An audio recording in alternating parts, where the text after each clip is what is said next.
Any building associated with battle is bound to host some restless spirits. Therefore, these forts, surrounded by myths and legends, remain some of the best places in South Africa to come in contact with the paranormal.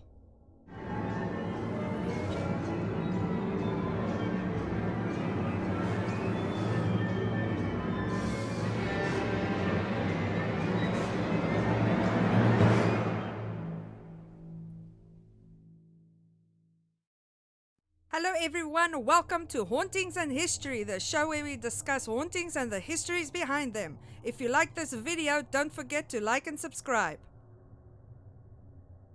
FortAmiel, Newcastle. FortAmiel was constructed by Major Charles Frederick Amiel and the soldiers of the 80th Staffordshire Volunteers in 1876. Built on a hill overlooking a wagon drift and the town of Newcastle, it served as an important lookout post, commissariat depot, transit camp, and field hospital during the Zulu Wars of 1879, the First Anglo-Boer War of 1880, and the Second Anglo-Boer War of 1899. In 1979, the original architectural plans for the fort were discovered in a London museum and was promptly declared a national monument, after which restoration work began, thanks to the efforts of the Newcastle Town Council and the Natal Museum Services. Following the completion of the restoration at the British military base, it was opened as a cultural history museum in 1990 and is still open to this day, from Mondays to Saturdays. This fort, along with the immediate surrounding area, is said to be haunted by soldiers who found their final resting place at this fort when it was operating as a military field hospital. Evidence of this can be found at the FortAmiel graveyard, a short walk from the main fort. There has been numerous sightings of the spirits of red-coated soldiers in the Royal Engineers store and cookhouse. When entering the cookhouse of the fort, it is advised to ask permission first, since one of the spirits has been known to get physical. One unfortunate gardener got slapped through the face, and another got lifted up and dropped when they entered the cookhouse without stating their business. But the soldiers aren't the only paranormal beings still haunting this fort. One family that lived in the suburb of Amiel Park had to move away because of the unbearable disembodied noises of galloping and whining horses that started every night at midnight. In fact, residents of Amiel Park reportedly still find old rusted horseshoes and other remnants of military life in their gardens. Fort Dunford, Estcourt. Tracing their ancestry back to the Samburu and Shubu people of present-day Kenya, the Amashlubi tribe of southern Africa has been around the northern KwaZulu-Natal area since the 1650s, displacing the original inhabitants of KwaZulu-Natal, the indigenous Bushman people. During the 1810s, the Mtetwa chief Dingiswayo tried to consolidate various Nguni peoples under his leadership, but ultimately failed when he was killed in battle during a civil war in 1817. After which, power was passed into the hands of his top lieutenant, Shaka, who was the chief of a small Zulu warrior clan. This clan wouldn't stay small forever though, because Shaka's plans were to expand his Zulu clan by attacking neighboring tribes and assimilating the survivors into his Zulu culture.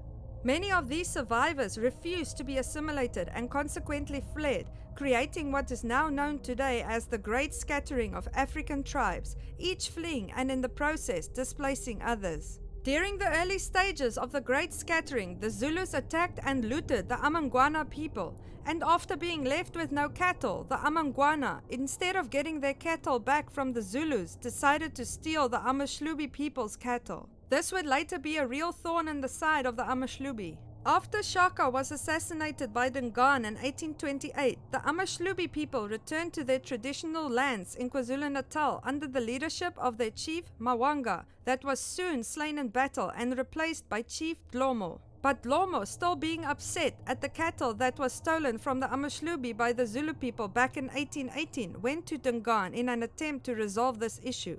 Dungan, not a diplomatic leader, ordered the murder of Dlomo, and he was replaced by his brother Langalibalele in 1836, who later settled along the Bushman's River southwest of Estcourt in 1848. During this time, cattle theft was on the rise, and this prompted the British government to dispatch military forces into the area. By the 1870s, the Amashlubi people were involved in working at the diamond mines of Kimberley, Most of them were paid in firearms in lieu of money. The Amashlubi, now being well armed with numbers to match, became an increasing threat to the British, who were seeking to expand their rule further north and uniting all of South Africa under Great Britain.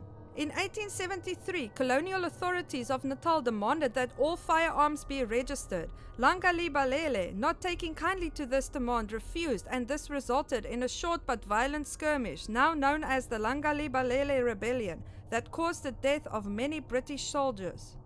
After the skirmish, Langalibalele fled into Basutoland but was ultimately captured and surrendered on the 11th of December 1873. He was tried, found guilty, and was sentenced to life imprisonment on Robben Island. The British, shook by this defeat, decided to fortify Voortrekker Gerrit Maritz's old camp spot along the Bushman's River, overlooking the drift, in an attempt to act as a stronghold, keeping the British soldiers safe against Zulu and Amashlubi attacks after the rebellion. The fort was designed by and named after Major Anthony Dunford, who after the capture of Langalibalele got promoted to the rank of Lieutenant Colonel. He would later meet his demise at the Battle of Isandlwana in 1879. Find out more about this battle and his mistakes in my Haunted Battlefields video. Honestly, this man was cursed or something. He arrived in SA in 1872, yet to see active duty after being denied service in the Crimean War. He got promoted after a defeat and the whole fort was named after him. All 6 years before he would partly be responsible for another crushing defeat of the British at the hands of African tribes. Anyway, I digress. Fort Dunford. You best believe this place is now haunted by numerous spirits who for various reasons has become attached to this place. These days this fort is a museum, so head on over if you want to experience the paranormal for yourself. FortFrederick, PortElizabeth. After the period of radical political and societal changes of the French Revolution, the Consulate of France was formed in November 1799, with Napoleon Bonaparte stepping in as de facto leader of the French Republic.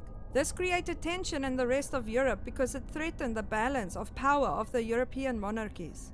Britain at that time had been at war with France since 1793 during the War of the First Coalition and wanted to protect the Cape Colony as a strategic pit stop on the route to Asia and keep it out of French hands.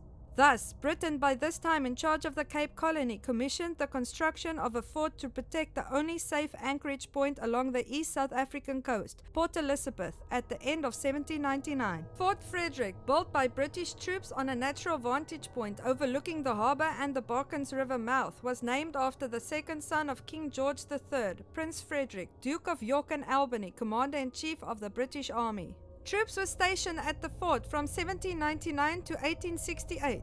From this fort, Captain Francis Everett superintended the settler landings of 1820. After dying at the age of 80 in 1850, his grave was erected directly next to the fort and can still be visited today. This fort, well equipped to defend itself, with thick stoned walls and armed with heavy cannons, never needed to fire a single shot, since the French never came. It was declared a national monument in 1936, and visitors are welcome to explore the now abandoned fort. There is also ghost tours available to this fort. According to Pat Hopkins's book, Ghosts of South Africa, published in 2006, this fort is reportedly haunted by a ghost of a Shakespearean play, whatever that means. Other sources say that the spirit of Captain Francis Everett still keeps an eye on the fort. That's all the stories I have for you today. If you have enjoyed them, don't forget to like and subscribe. If you have any personal encounters, please feel free to share your stories in the comment section. Until next time, see you!